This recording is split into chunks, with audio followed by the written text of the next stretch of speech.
Meu nome é Sinara Carvalho e nesse momento a gente vai discutir sobre mais uma arritmia atrial, o flutter atrial, que assim como a fibrilação atrial, também é uma arritmia bastante comum nos pacientes adultos e idosos.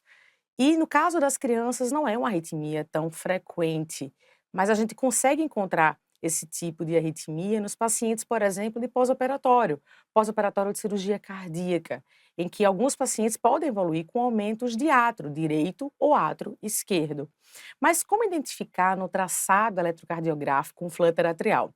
Vamos dar uma olhada? O que a gente observa no traçado do eletro, basicamente, é um ataque à arritmia, que pode ser apresentado QRS estreito ou largo, depende se o paciente apresenta um bloqueio de ramo de base ou não, mas que com principal característica, ela tem mais chance de ser regular do que irregular.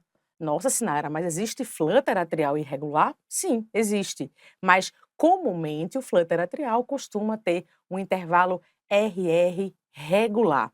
E a característica principal se encontra na linha isoelétrica, na linha de base, em que a gente vai encontrar essas ondas que a gente chama de ondas F. Essas ondas F são as ondas em serrote, essas ondas serrilhadas no eletrocardiograma, que caracterizam para a gente que a gente, nesse caso, se encontra diante de um flutter atrial.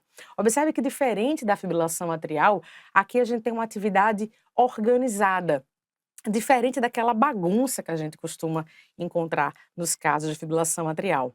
O flutter atrial, como eu falei, assim como a fibrilação atrial, é uma taquicardia que a gente chama de micro-reentrada, porque ela ocorre apenas a nível atrial.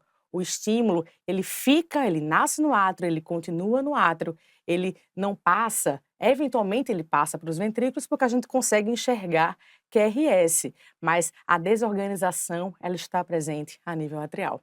Esses são os pontos importantes em relação ao flutter atrial, que eu tenho certeza que acendeu a lanterna para você de vários pontos que merecem relevância no dia a dia ao lidar com o eletrocardiograma, principalmente no idoso, no adulto e também na criança.